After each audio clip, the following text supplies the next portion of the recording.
Yeah. Yeah, I still find you now, Len. Don't worry. Don't worry, Bishop. You're a good lad. Yeah, I won't get your bet right. I promise I won't give you a Guinness Euro for Christmas or anything like that. Ladies and gentlemen, welcome to Monday night show of Mauls, Balls, and all the breakdown. I am joined by our usual two suspects of Matt Boland and the good old Scarrow Two-Tone, as we all know him here, as Bishop Lynn.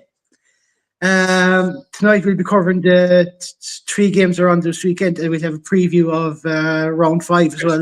I think there was only 2 games, lads. Yeah, you're right. The only 2 games I saw were the Interpro and the Connacht game, which we'll be coming to first. Matt, your thoughts on the Connacht Bulls game? Look, you got to feel sorry for Connacht because they should have won that game. They really should have. And I was actually, I just flicked back in to watch, because I watched it on Friday night, and there was a lot going on, and I just clicked back in to watch the highlights just there a few minutes ago, and that tackle on Caelan Blade when he scored in the first half, that was a really bad high tackle, and you could actually see like it was a swinging arm and the arm to the head, and they just didn't look at it. And look, I hate giving out about referees, I really do, but Mike Adamson has to be one of the worst referees going. There's debate for him between him and Ben Whitehouse as well between the 2 worst referees. I think Adamson worse. I would actually prefer Ben Whitehouse now at this point So would I. than Mike Adamson, and that's saying a lot. Yeah, but again, like Connacht did really well. Like they played really well. There were some quality plays. Ioane is a fucking flyer. He's just I think fucking Prendergast Rakim played really well. Can you hear me or not? Right? Yeah, you're breaking up a bit there, Matt.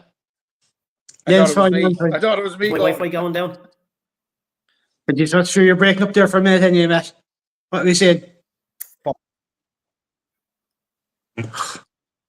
Yeah, Matt, you're breaking up.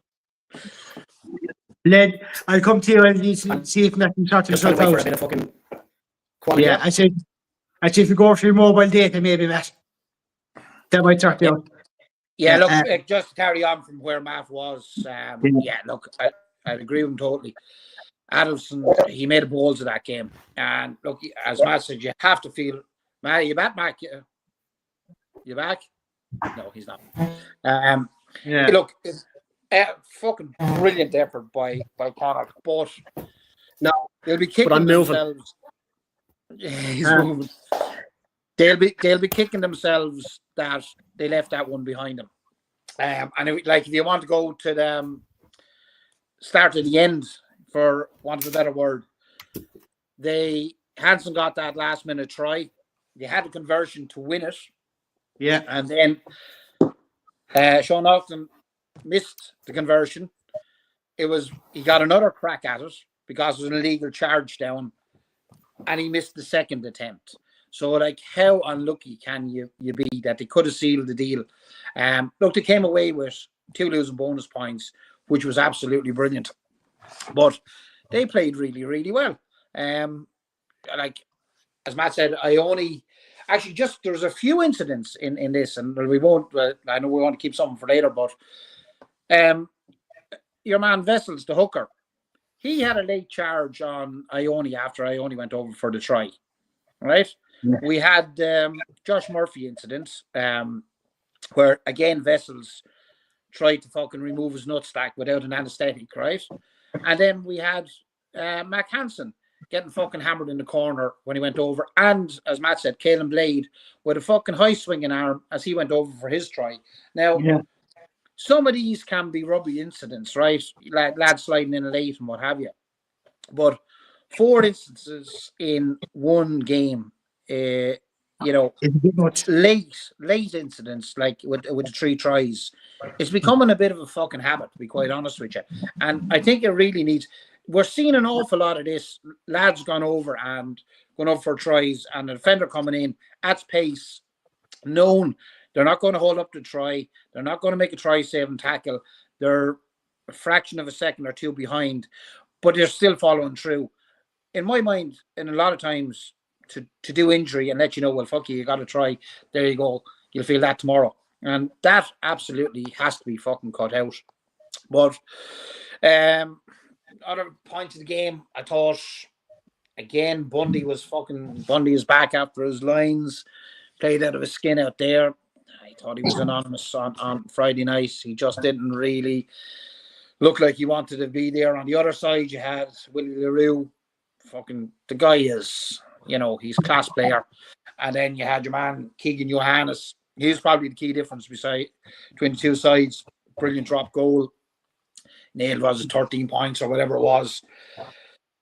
Connacht had their chances. They didn't take him. But I'll tell you one thing. I reckon they're going to be a handful when they come to Thomond Park next week. So I'm probably not looking forward to it. But look, again, great to see another Irish province stand up against South African team, do well, could have made it, could have won the game, just slipped away from them. So hopefully better luck next time. Matt, before I come back to you, before I come back to you, Matt, I have a few comments to go through here. David Sheedy can't afford the broadband after the Munster beating. Well, that's not entirely true, but sure, look. A Munster man stole it for him. Yeah. Hang on. Says the Leinster boy who went and lived in Leinster, was born in Leinster, played for fucking St. Mary's, and is only fucking supporting Munster. Huh? Explain yourself now, fucking Sheedy, you prick. What did Darrell West call him? Trans-provincial. Trans-provincial. That's it, yeah. He's our resident trans-provincialer. Yeah, we'll have a word said against him. He's a good man. He's a good man. Good Munster man. Yeah. Evening as well, Gregor. Yeah. See, Gregor as well.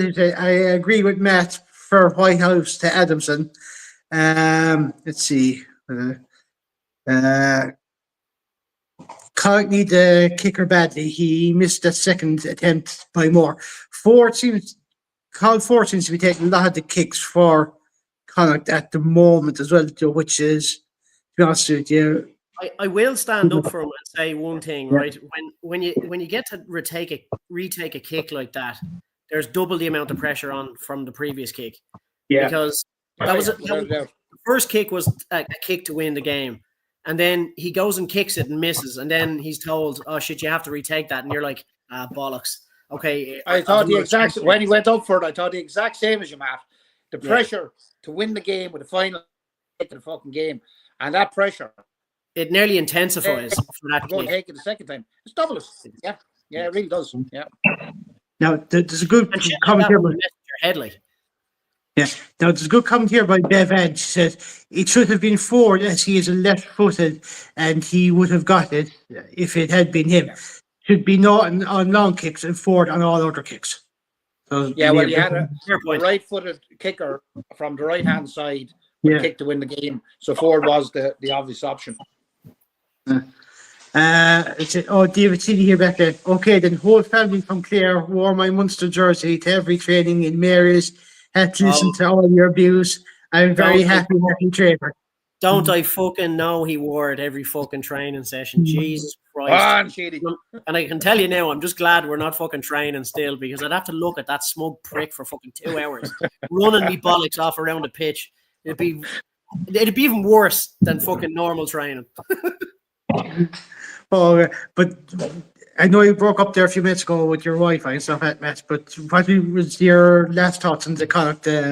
Well, I mean, thank you, Len, for coming in, because you pretty much said a lot of the points that I was going to say. But I just think like the refereeing needs to get better, and we're constantly banging on and giving out about refs, which we don't like to do, and we don't like always blaming refs, but there has to be some sort of standard. Like, you see an incident that happened in the Connacht game and then an incident that happened the next day in another game, and there's 2 different fucking reactions and 2 different outcomes. So, like, where's the transparency on that? Like, do you know what I mean? And that's a really good point from Peter, because again, if you look at Bundy and Mac, they were two different people. Now I know they were both on the Lions tour. Well, they are two different people, Matt. No, but you know what I mean. Like they both went on to they both did the same tour. They both played the same amount of games, but yet Mac looked a lot fresher than Bundy did. So what's going on there? And we all know Bundy hasn't had his heart in Connacht for the last while because he seems to be non-existent at the moment. Yeah, but look, in all fucking fairness, it is a crying shame for Connacht because you have a player of that caliber and you watch what he does with Ireland. And then he goes out on the pitch and he just looks fucking disinterested. It'll break your heart as a Connacht supporter, in all fairness. It'll break your heart as the coaches. I'm sure the coaches are going fucking bananas as well. Like, yeah, like what? Yeah. And like I'm hearing excuses that, you know, the rest of the team aren't up to his level, so they don't inspire him. That's horseshit. You know what I mean? He's a professional player. He's earning his living with Connacht. You know, I know, right? He's on the centre contract or whatever he is, but like, come on, lads, fucking put in the effort. You know, it's and then like I know, like fucking James Grennan has been saying it. He's probably been banging on this drum before anybody else, but now it's actually becoming very apparent. You know, that in his lackluster performances, and you know, you can't be carrying a guy like that doesn't want to put in the effort. I honestly thought Lancaster would revitalise him and give him a spur in the step. On the evidence of that, okay, it's only one game back. Hadn't happened yet, anyway.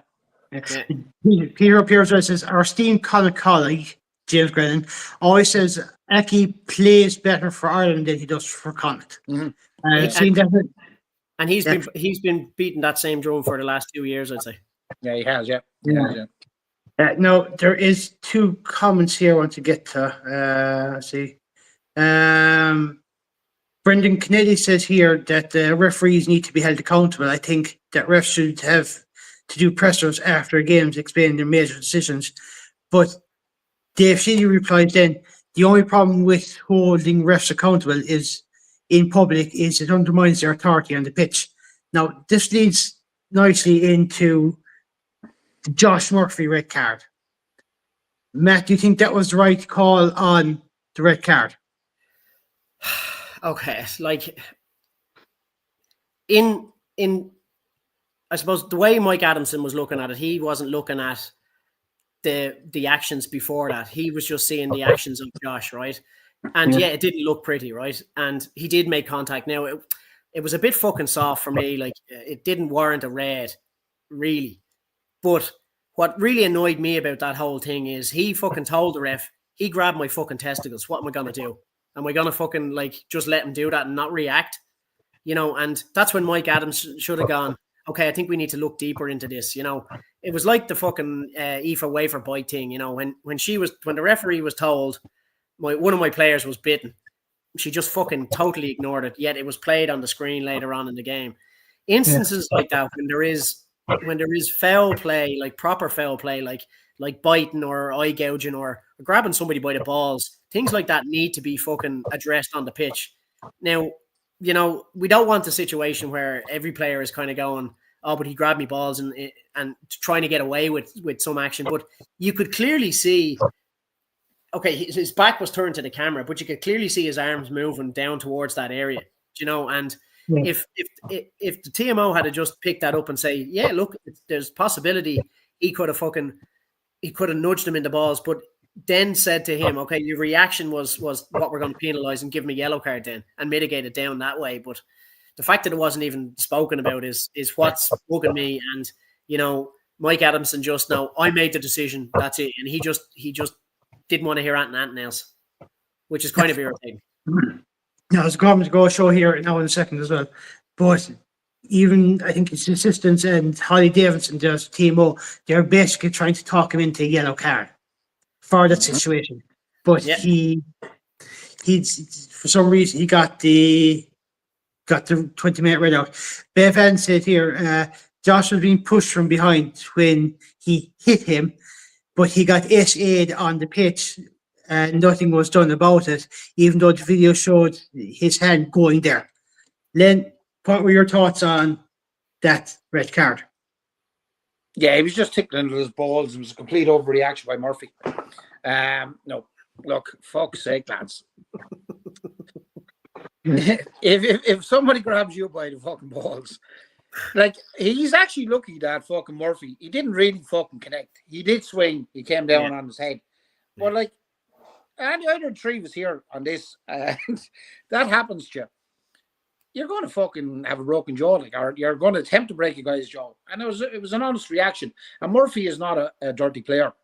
He's no form for it whatsoever. So there was obviously an incident there that caused him to react. And, you know, as you said, Holly, they had a look at it. They didn't have the angle, so they couldn't fucking prove it.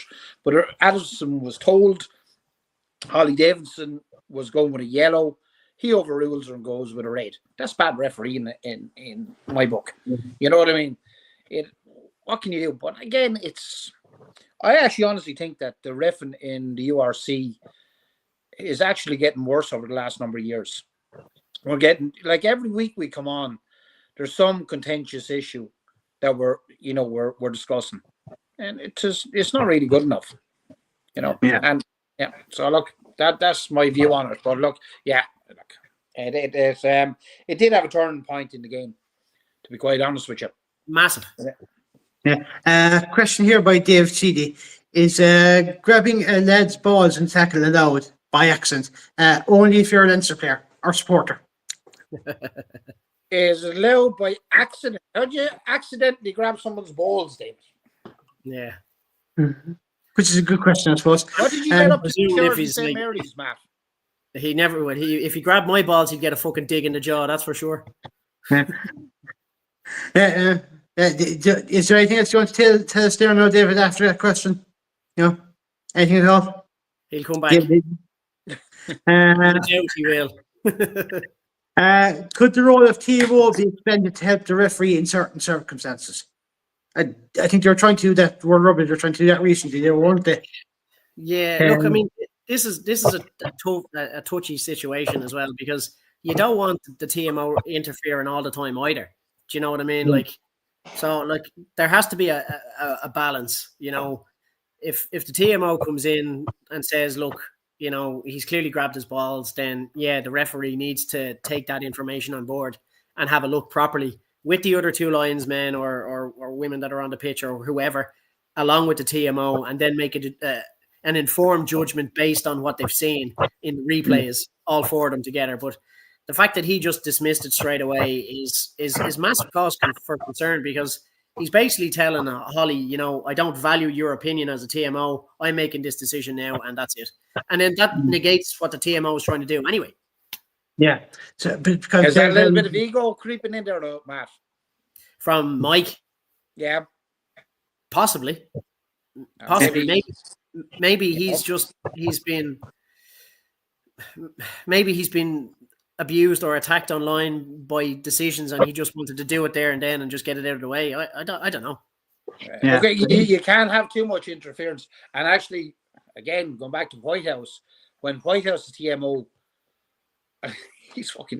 he interferes far too much in games. I've seen a couple of games where he was TMO, and Jesus Christ, there was no flow to the game because he was constantly like, if the TMO sees something, especially that warrants a card, foul play, by all means, they should jump in, because the ref cannot see everything. You know what I mean? It's a fast-moving, complicated game, and you can't be expected to see everything. And like, I think most supporters understand that the ref isn't going to get everything right.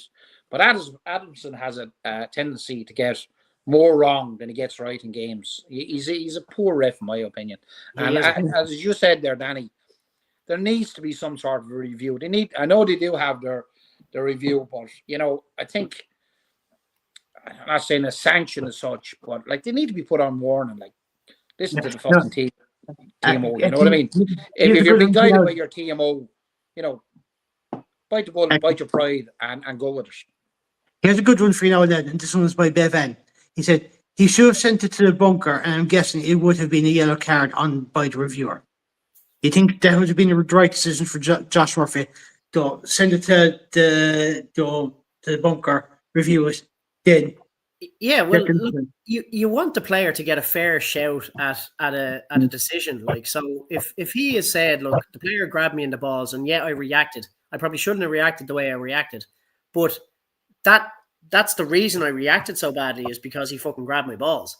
So, like in that instant, if it had gone to the TMO or to the bunker review, they would have seen that, and they would have reviewed it. But the fact that he just shot it down totally and just said, "No, I'm making the decision. It's a 20-minute red card," and that was it.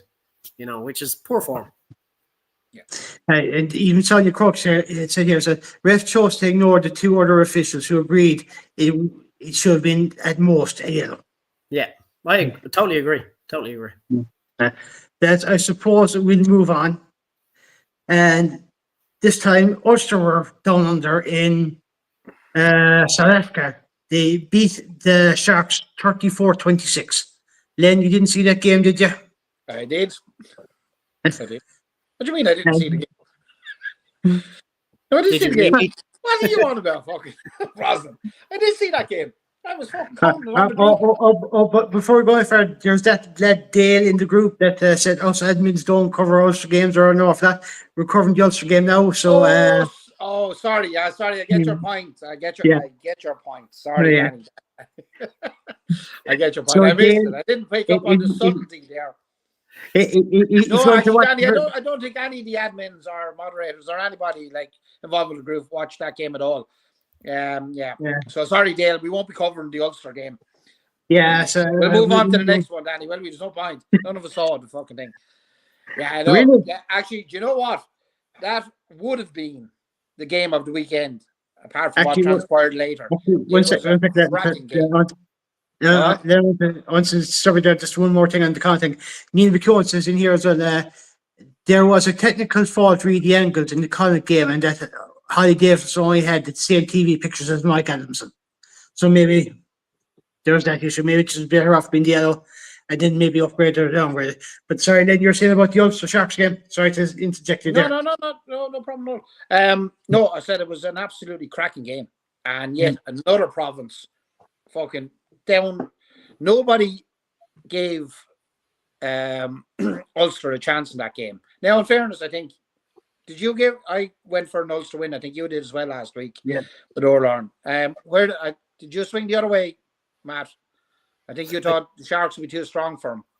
I honestly can't remember. I can't remember. Doesn't really matter. Yeah, it does. But look, it was a cracking game. It was an absolutely brilliant result. Richie Murphy must be absolutely elated. 3 from 3. Go down to South Africa, come away at bonus point. It's just I was thrilled for him, really, to be quite honest with you. We've discussed before, and I know Peter Burke has the opinion that Connacht and Ulster are 40-minute teams. But both teams this season have showed, and which is absolutely brilliant for Irish rugby, that that's not the case. And, we've got, look, it was, what was it, 20 points to 5 at half time? It was 17-0 at one point. 17-0 at one point. Like, nobody expected that. You know what I mean? The Sharks did. You had 13 Springboks on that Sharks team. 13 Springboks. Now, I think, to be quite honest with you, there's a lot of Sharks fans. I have a South African neighbour up the road there. And he, I bumped into him. He was fucking gutted. He's not having a good time of it, really, to be quite honest with you. Between Ireland and now Ulster, he ain't having a good time of it, right? But he is adamant. Plumtree has just got to go, and he has a point considering the amount of players he has at his disposal. 13 Springboks on a team. You're playing at home, and Ulster come down and do a job on you. Fair play to Ulster. Again, a bit like the Munster Ulster or the Munster Leinster game. They had a dominance in the scrum, but that's all they had. Which is, again, there was a tipping point. Jesus Christ, sorry. No pun intended. Again, they were kind of getting back into the game when Vincent Koch upended a tip tackle on Lowry, and Ulster capitalised on that, went over shortly after and got a try when they were down 14 men. So I thought Doak was absolutely brilliant. His game management, his kicking. And to be quite honest with you, I know he's been overlooked an awful lot in the Irish setup.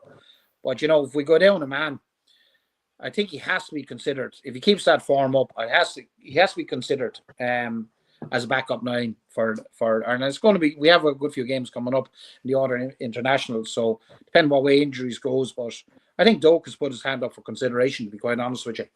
Yeah, one more question there for that. What was the Mississippi red card for?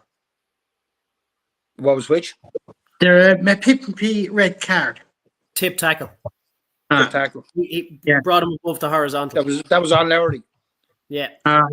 Ben says here as well, Ulster were phenomenal. I wasn't expecting to win, but the mentality has changed so much. Maybe this is the turn of the tide for Ulster. Maybe what he's doing is helping. I don't know. Brendan Kennedy, what's changed for Ulster this season? Murphy's plan, I think, is paying off. A correction here for you, Lynn. From Peter, it says, Lynn, there were 40-minute teams last season and previous seasons when I last mentioned that point. They're only a 40-minute team. So I think they're... Just on Brendan Keneally's point there, he said, what's changed for Ulster this season? We've talked about this. When a new coach comes in, he can't change a team within one season. This is the second season now, and you can actually see some of them changes coming in. Now, look, fuck it. I don't know what Lancaster and fucking Clayton McMillan have done in the last couple of weeks, but fair fucking play to them. They've done something else that nobody's been able to do. So, but I don't think anything's changed in terms of what Ulster are doing now. I think they're just getting better. Mindset has changed, Matt. 100%. Mindset. And that's it. It's simply mindset. They were dogged. Ulster were dogged. They stuck at it. You know what I mean? It was fucking a joy to see, and it is absolutely brilliant to see the way provinces 3 from 3 for Ulster, 4 from 4 for Leinster, Connacht. They're getting there, but it isn't the results; it's the performances. It is good, and it's good for Irish rugby overall as well. Yeah. Now, Matt, before I get to you and your opinion of the Leinster or the Ulster game, Pauline Boland in here says Ulster had a great game to be fair. Do you agree with her? Do you agree with the good mother? Ulster were phenomenal. They really were. They were absolutely phenomenal. And then that first try with the interplay between Doak and Lowry for that first try was absolutely class. They absolutely tore the fucking South Africans asunder. And as Len was saying, there's 13 Springboks. Not even that. If you look at the pack, you've got Oxenche, you've Bongi Manambi, you've got Sia Khaleesi, you've got fucking Eben Etzebeth, and God knows who else. In that team, in that pack, that's like more than half of the Springbok pack in that team in the Sharks. And credit to Ulster, they fucking played them off the pitch, and if you look at some of the back line, like Mapimpi is a World Cup winning Springbok, Andre Esterhausen, that chap is just unbelievable. You see the way he fucking he nearly put Rob Herring into orbit that time they scored that try, and Rob Herring is not a fucking small bloke by any stretch of the imagination. No one that plays in the front row can be considered a small yoke of a man. No, but you know what I mean. I'm talking about small yokes, as in compared to Eben Itzebeth or fucking Lou de Jager or anybody's fucking tiny compared to them cunts. Do you know what I mean? But Werner Koch, he was phenomenal on the wing. Yeah, who was? Yeah, he had some game. Werner Koch. Yeah, he was just. Who? Don't be so fucking childish, Danny. Come on. Oh, come on. I'm still meant to be 15. Danny, you're just being a gutter tonight now. Give it up. There's an in-joke in there. That's excellent laughter. But you're saying anyway, Matt? Yeah, look, there was a lot of performances, really good performances on that team. Jacob Stockdale, again, has had another phenomenal game. Nathan Doak, just absolutely unbelievable. And, you know, you've got your regular guys there. Nick Timoney always has a fucking good game, you know, and fucking shout out to fucking, was it Thomas Clarkson that chased the ball down on a kick through and he looked like a back with the pace. Was it Clarkson or was it somebody else? Sure, Can't remember. Anyway, it was one of the forwards anyway. The ball was kicked through and he ran as if... I do remember, Jared. Who was it actually? I can't remember. It was one of the front forward, Tom Stewart. Oh yeah, the hooker. Yeah. Unbelievable, like, and the pace he had to get it, and it was a great try as well. Like, but the phenomenal win, and delighted to see Ulster have such a. I mean, they're one of 3 teams now unbeaten in the URC. Yourselves, Ulster, and Stormers. Edinburgh, is it? No, Stormers. Yeah. Phenomenal.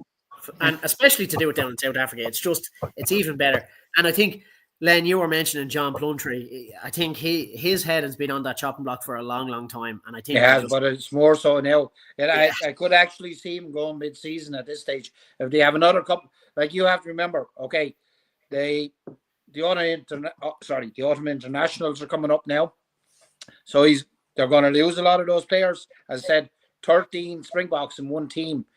They're all going to be fucking off for the autumn internationals. Yeah. What's he left with? So I can't see the results getting any better for them. So it is quite possible that the pressure will come on and he'll end up going mid-season, I think. Yeah. Speaking of coaches, Bev says here that Ulster got rid of a dead weight coaches like John Bell, who should have gone ages ago.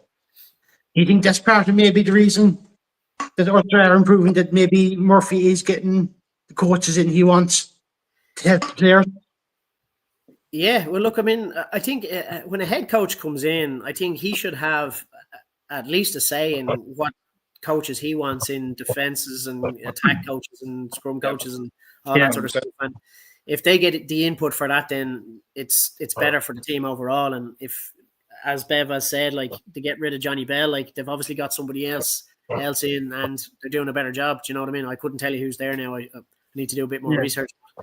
But again, if you've coaches there that are not doing the job, you know, like Plumtree or any of them guys, you just need to get rid, you know. And I think it could be a case where Len is right. He'll either go mid-season or he'll be sacked mid-season. Yeah. Look, again, like, Murphy was handed. Yeah, I'm not saying Leinster were a shit show by any manner of means, but he had a hell of a lot of work to do when he came in, and he didn't even have a full. Ulster. Ulster. Sorry, we know what he meant. We're not talking about Leinster. Now, if there was ever Leinster was a shit show later on, we're not there. We're not there yet. So, sorry, apologies, but like he did, and like, in all fairness, we saw what he could do with the under-20s, and the under-20s, you know, you have a new crop of players every year, so to be able to manage that and have the success he had with the under-20s, we know he's a good coach, and now he's bedded down, and I think a lot of it's to do with Stockdale's haircut. You know what I mean? Ever since that, you know, the team has just fucking turned around. Take the fucking fashion advice from me, lads. You know what I mean? He's lost 15 pounds and can run faster. Thanks, Bevan. Yeah, you're right. It is Mark Sexton, and I should have known that. Yeah. Look, McLean was right. We don't pay much fucking attention to Ulster rugby. Really? We spent the last 14 minutes. We've only spent about 14 minutes talking about Ulster. I swear to God. The teams here, they're actually run the group. You're a gas man, and you've got to be in your bonnet about that, and you just won't let it go now, will you? Yeah, look, you just don't piss me off. There's the fucking moral of the story. No, lads, we had the issue last week on the show where Rosie Foley was our guest on it, and our Orla. Sorry, my mistake. Len, I'm blaming you for that one. We had to order for them. What the fuck did you get to blame for that? He made one mistake about mixing up Leinster and Ulster, so I'll automatically blame him for making that mistake. I love your fucking logic, Danny, but carry on anyway. Yeah, Yeah, exactly. look, like I explained in the group Zero chat logic. earlier on. Go on anyway. Like I explained in the group chat earlier on, between Burke making the prediction and Zebo making the prediction, a double negative creates a positive. All right. You did say that. You did. Yeah. Enough. So either way, what the fucking point I was going to make now? Oh yeah, completely sidetracked. Yeah, but we had Orla on last week, and we had one major problem with our square counter, that it was below par. So we're now going to do the main match of the weekend. So I will ask you lads to make up for last weekend and to increase the square counter, please, if you don't mind. No fucking problem. Len, Munster 31, Leinster 14. Go on.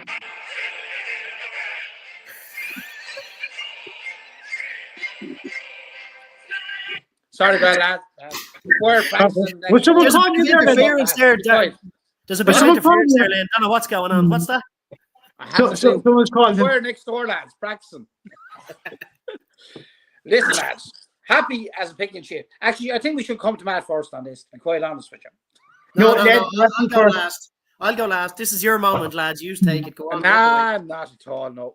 Look, down in Munster, we don't like to gloat, Max, or Matt, you know what I mean? So, lads, it was fucking, look, I said last week, no Casey, that was going to be a problem. And I did say that Ethan Coughlin would have to have the game of his life if we were to have a chance, right? Now, I did predict Munster win, but like that was heart over head. We had all the lines coming back on the Leinster side. We had no Casey. It was some performance. It really, really was. To be quite honest with you, the only place we were lacking was in the scrum. And we started off, and I think it was the first 6 minutes, the referee's hand went out at least 6 times for advantage to Leinster. And I went, oh, fuck, here we go. All right. And of course, in the 7 minutes, Keller went over for a try, and I was kind of going, oh, here we go. All right. It's going to be a tough day. But it was one hell of a performance. And somebody mentioned a line there that it was inspired by Axel. Well, I don't know if it was inspired by Axel, but by Jesus, I think he was looking down on us because it was our defense. Like there was this a period there, I think it was about maybe 50th minute or till about the fucking 60th minute, where Leinster were literally camped on our try line. And there's very, very few teams that can hold Leinster out on the try line in 22 or even the 5 meter line for 5-6 minutes. And then we came up. Now, as a Munster supporter, it felt like about 20 minutes. Yeah. Like, Jesus. We came up with a turnover.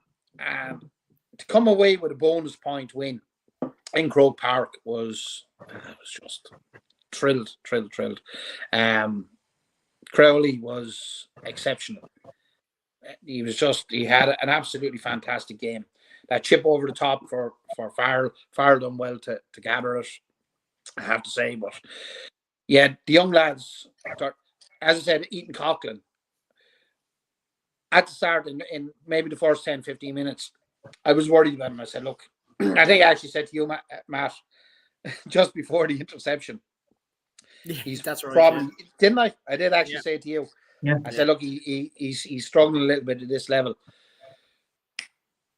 You just press send, and I sent it when he intercepted a try from Gibson Park to Snyman.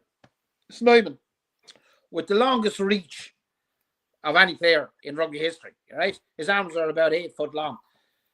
He picked that off, and then he had the pace, the wheels to go to hold it 88 meters. Nobody could catch him. Ronaldo was coming from the right, fucking Ronaldo was coming from left. Nobody could touch him.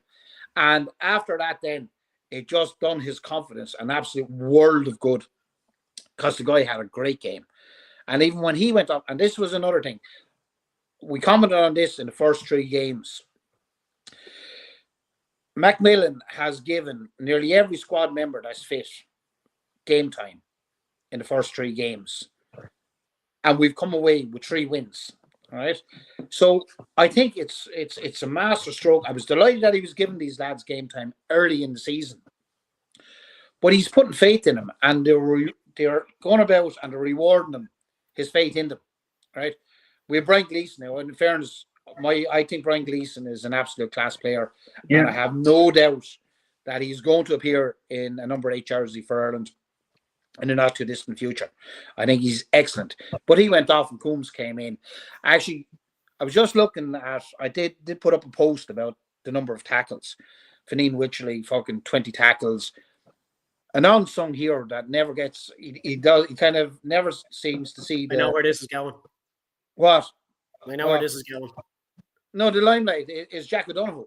Like Jack O'Donoghue is a stalwart of Ulster. Waterford man, Woodstown. Jack had 20 tackles. Wow, why are you laughing at? Right, Jack had 20 tackles. But if you look at that list, right, of the number of tacklers, top 13 tacklers on the day were Munster men, right? Till we got down to the 14th. Joint 14th was James Ryan and Josh Van der Fleer, fucking Jesus Christ, with 8. But the top 13 tacklers, from 20 tackles all the way down to 9, and Crowley with fucking fly half with 18 fucking tackles, right? But that's what won them the game. They dug in. They were absolutely, we were under the cosh in the scrum, but we were absolutely fucking feral at the breakdown and in the ruck. We fought for everything. And look, I'll go over to Matt for a second. I get emotional thinking about it here, lads. Actually, question there for now then. Pauline Bulls is here. You're all getting confused. What's in the pint then? Guinness, man, for fuck's sake. Yeah. He's a G man. Let's see, Coughlin needed that after a Cardiff game that he did. He did. Yeah. And look, hands up. I was worried about the chap. I was definitely worried about the chap. But yeah, like the young lads came in and every one of them put their hands up. And I don't know what Macmillan has done with him, but he's instilled the old Munster spirit. I haven't seen defence like we had in that game since, like, it was as good as any defence the Munster had from, say, 2000 to 2010. Yeah. When we had, the cream of the crop. It was just brilliant. Excellent. Bev Annie here again. I swear I'm the only one, apart from Munster supporters, who thought Munster would win. There was just that feeling in the air. Sonia Crokin here. Congrats to Munster, who fought for every ball on Saturday. Still shell-shocked about how poorly Leinster played and their inability to make meaningful changes when things were going pear-shaped. Josh, great player, but not captain material. Conan and Doris, huge leadership losses. Still a bit baffled about the final Munster try. We'll be getting that in a few minutes. Great to see our provinces doing well. And just at the moment, Matt, would you agree with Sonia on that one? Yeah, just put that comment back up again there. Sorry. She says, "Congrats." Yeah. I agree with pretty much everything she said there. Like, it was going to come at some point. Really, it was. Like, did I expect it? Absolutely not. And for me, like, getting slaughtered like that by Munster is reminiscent of them days years ago when it was just that dogged, determined, tenacious Munster where it was fucking every breakdown, every tackle. You couldn't get fucking down the park. You couldn't pass a ball. You couldn't get up from a fucking tackle, and you were just that fight in Munster, which hasn't been there for a while, lads. And No, it hasn't. No. And when it does happen, that's exactly the result. And when you see it, it's only a good thing for Ireland going forward. I'm not going to talk about Leinster for a minute. I'm just want to talk about Munster and how this was needed for the ages. And that Mark Newman comment there, not to understate it, this was the best performance for our Munster team versus Leinster in many a year. Can any of you remember the last time a Munster team has bait a fully stacked Leinster side. Yeah, the semi-final in 2023 when Munster won the URC, that was a fully stacked Leinster side, and Jack Crowley won it in the last ditch with a fucking drop goal. Yeah. That was the last time Munster beat a fully stacked Leinster team. But if you look right, that's the last win 2 years ago, and probably prior to that, maybe might have been a win here or there. So really, Leinster have been in the ascendancy in the Munster-Leinster games for the last good while, but it can't keep going like that. And when you have somebody that comes in, like you said, like Clayton McMillan, he's played 32 players in the first 3 games. You're going to see this. For me, there was a lot of outstanding performances on the pitch. Tadhg Byrne was fucking unbelievable, and he is that guy that plays big games and gets the fucking results for everyone. Another fella I was really impressed with was Dan Kelly. He was phenomenal. Him and Tom Farrell in the centre actually made the two lads, the 2 Lions, embarrassed. It was an embarrassing. They were just unbelievable. Who else was fucking unreal? Just on that, Matt. Sorry to interrupt you, but No, go ahead. You know, there was a couple of points made online about Byrne being phenomenal and the Leinster lads that came back from the Lions being rusty. And I made the point that Tadhg Byrne probably played more minutes in the Lions tour than anybody else that went out there, right? So ring rustiness is just a testament to the man that he came back. Bundy was out on the Lions tour. Bundy came back, no impact. The guy is he's a machine. He's an absolute machine. He inspired that team on the day.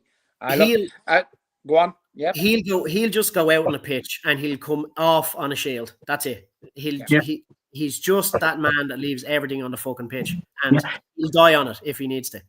Yeah, Dave Sheehy says there when you're on about Dan Kelly. Dan Kelly was everywhere in defence, lads, and no one is giving him a mention. And next with his steals.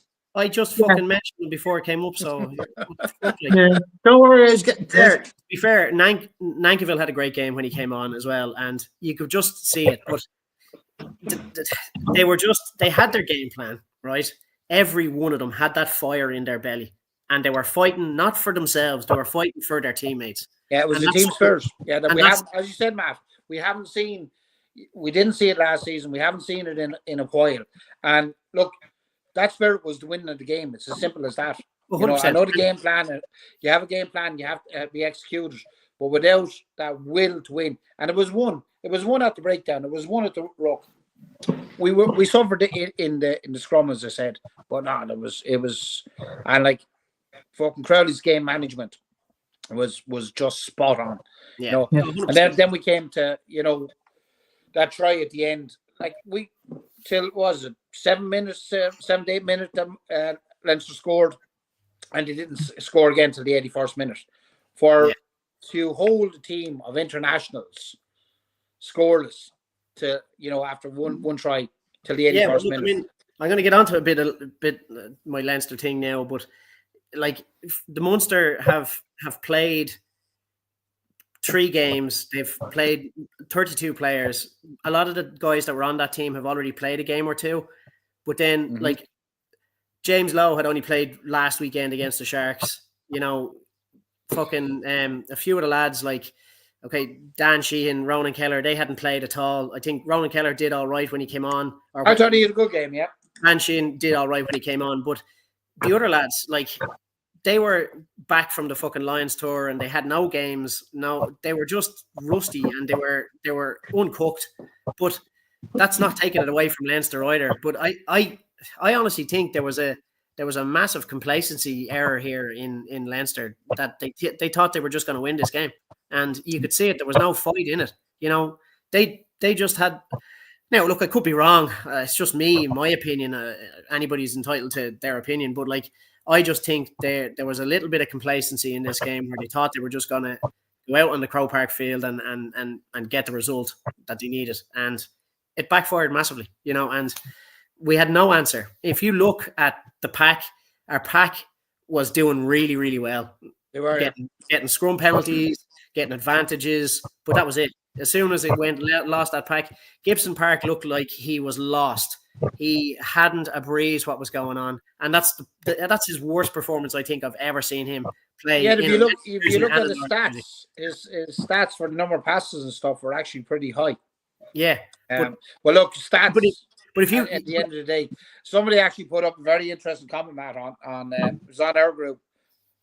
I can't remember. It was something about on the lines of stats are like a bikini.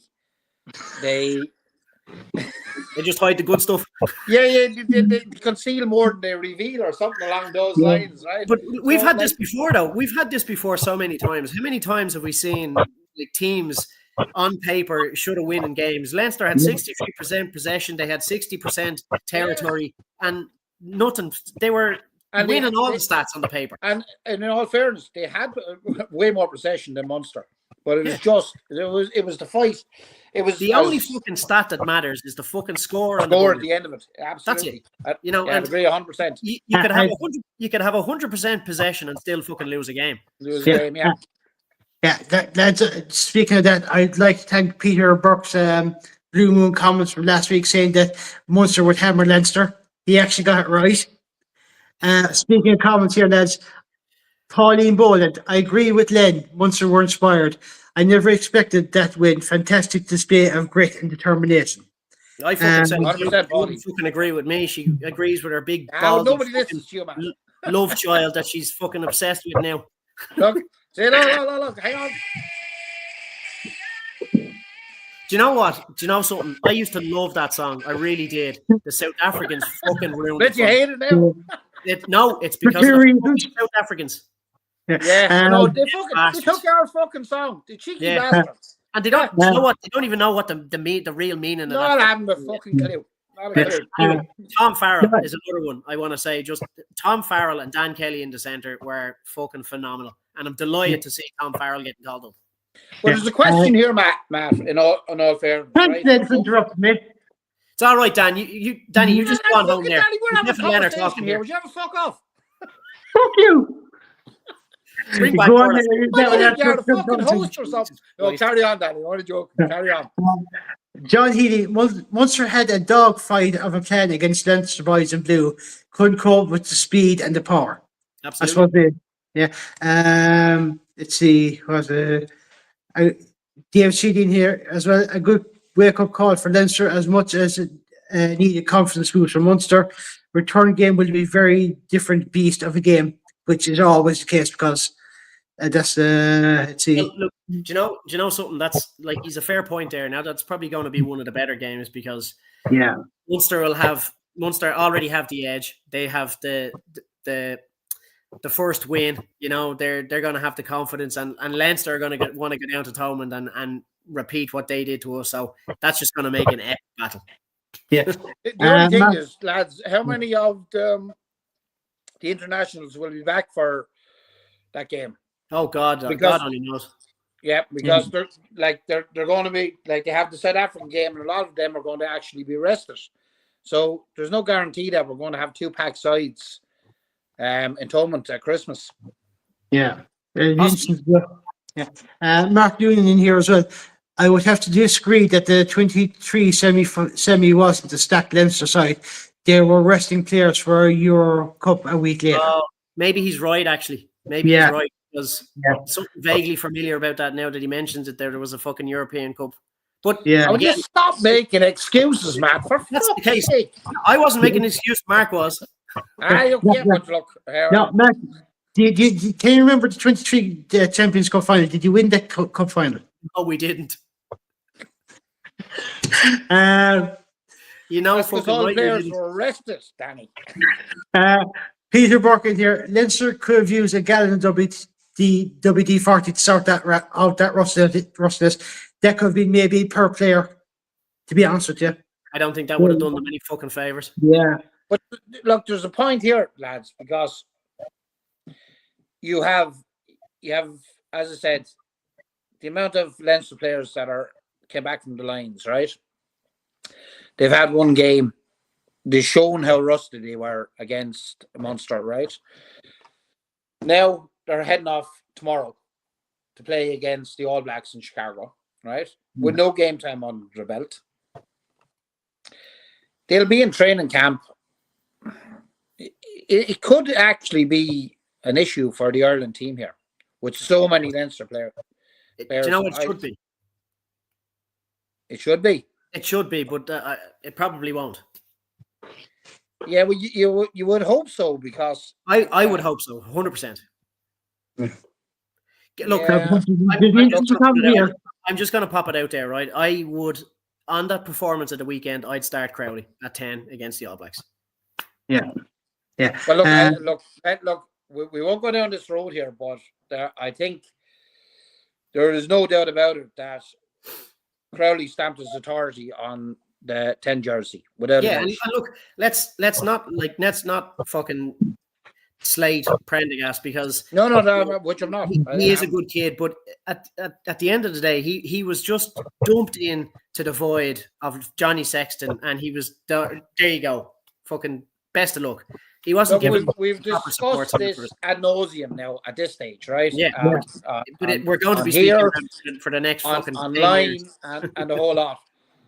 As I said before, I feel sorry for the chap, because I think this is a Leinster Ireland problem, right? And we had fucking Ross Byrne, we had Frawley, we had Prendergast.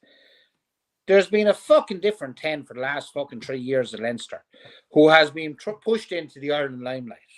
Yeah. And herein lies the problem. Prendergast was never given a full season at 10 to bed down and make his claim. And that is poor man management from both Leinster, and in my opinion, it's poor decision making by Farrell and the RFU. 100%. So it is not like if you were fucking playing for Leinster in the morning, Max or Matt, and you were selected, you're not going to go, lads, I'm not ready, give me another season. You're going to grab it with both hands. Of course. Right? And he did. And the young fella has bundles of potential. But once he was selected, the media got behind it, and everyone were talking about fucking higher ceilings and all this bollocks that went on. And in my opinion, it's actually unfair to the lad, because now he's suffering, and you can see it. The media now have all, like, fucking hell, you only have to look at Twitter after the Munster game. That's just what? That's it.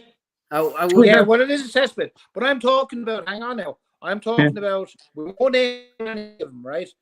But we're so-called respected sports journalists were praising fucking Crowley to the hilt. Take a bow, stand up. It was a Crowley show, the whole fucking lot. These are the same guys that last season were going, the green jersey of Sam's, higher fucking ceiling, all this bollocks, right? They have fed into it, and they will drop a player just as quickly, just as they did with Frawley. And I honestly think the RFU, Andy Farr, needs to take a fucking step back and go, boom, right? It's a lot to do with, look at Farrell. Farrell is in now because of injuries, right? Farrell could not get a sniff at that Ireland team. He was was he player of the season last year, Farrell? I think he so. was, wasn't it? I think so, yeah. Yeah, I think so. He was player of the season when USA last year, right? He still couldn't get a sniff of the Irish team. Due to injuries now, he's going to get his chance. But it's due to injuries rather than form. Yeah, which is not right. It is not right? And my own opinion here, but unfortunately, I think Andy has a habit of not really picking on form. Okay, he's the head coach of Ireland. He knows a hell of a lot more than we do.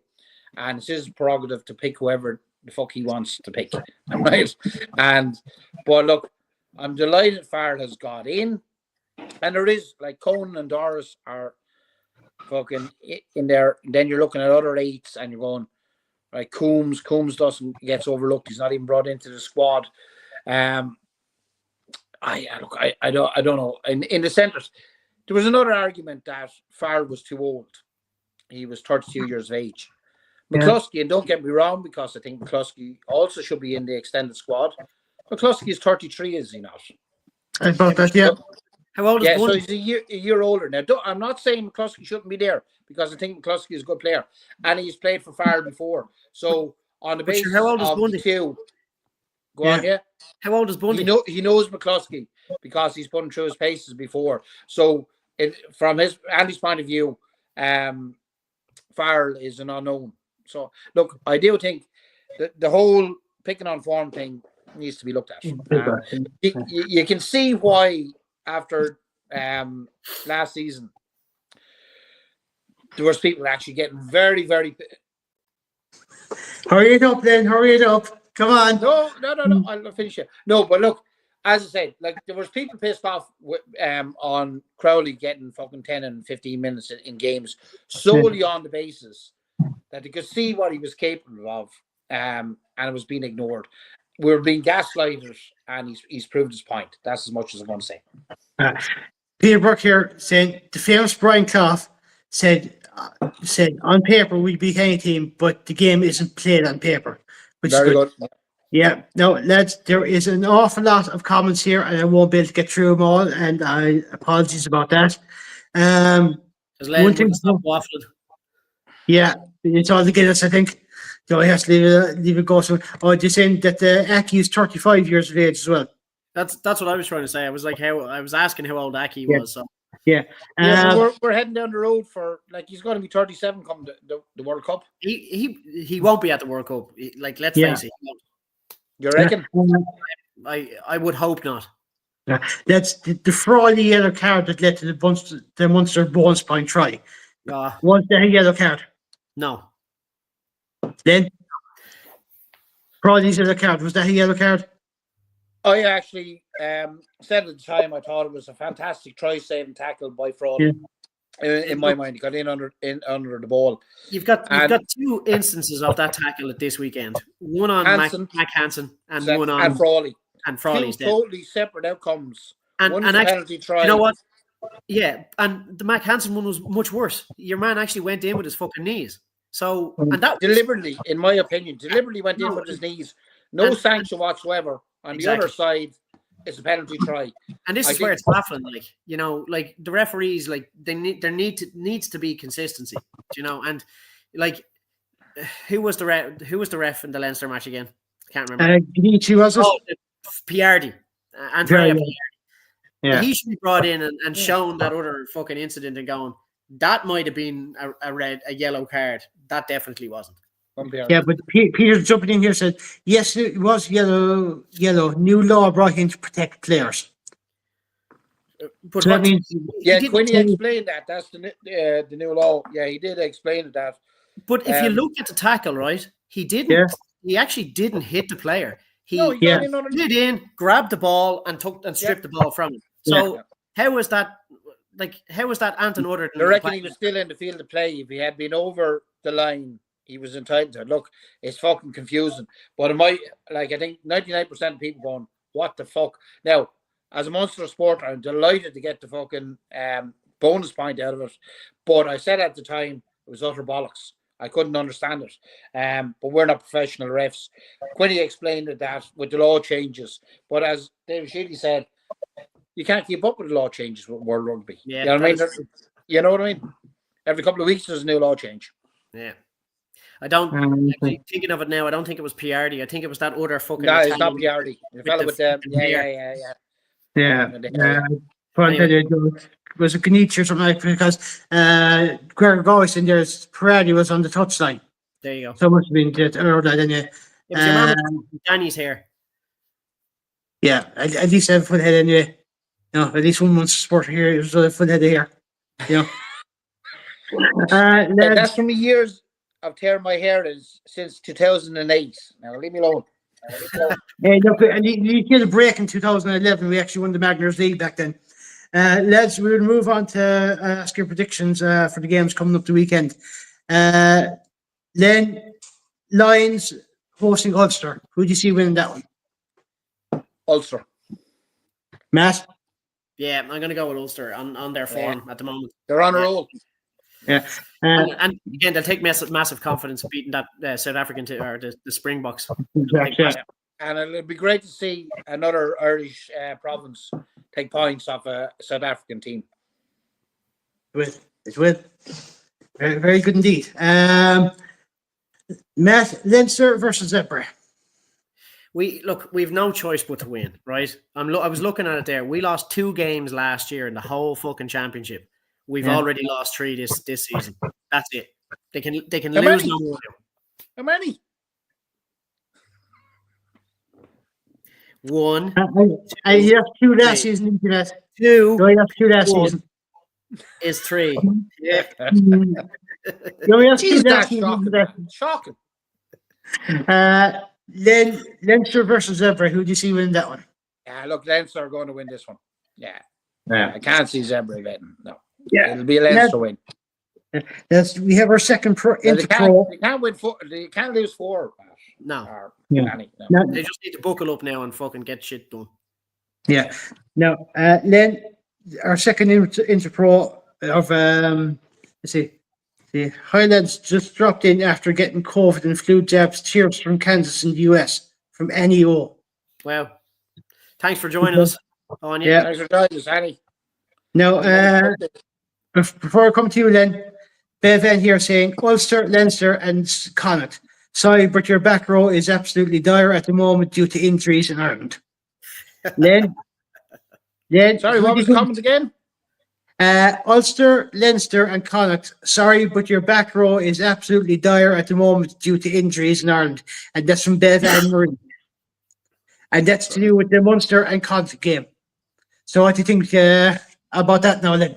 Yeah, I actually think it's going to be. I think Connacht are going to be up for this. They're going to be sorry they left a win behind them last week. I think it's going to be a cracking game. And as a Munster supporter, I did say if we're going to be at anything this season, we have to replicate the intensity we showed against Leinster, against Connacht, because we had a tendency last season to have a big win and be absolutely flat as a fucking pancake the following week. Yeah. So, yeah. So, look, I'm going to obviously go for a Munster win, but I think it'll be a tough enough game, and I really hope we put in a performance. Yeah. Sonia in here said, Len, you are a shit star. You're not exactly wrong there. Tell him something he doesn't know, Sonia. No, yeah. Sonia, certainly not intentionally. It just shit flows out of my mouth, but like I don't intentionally. Yeah, it's supposed to go out the other end, Len. Len, how does your missus actually put up with that? She doesn't. She hates me. That's why he's in the garage. Go on. Greer going Leinster, Lions, and Munster. Ooh, not going with his own Ulster. Matt, your thoughts on the Munster versus Connacht game and how you think that'll go?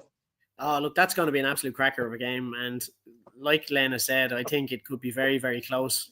Connacht will take a lot of positivity going into that game in their recent performances. They'll be very disappointed they lost that game against the Bulls, and they will target Munster for a win. But I don't see them doing it. I could see Munster doing it by a score, maybe 5 or 7 points.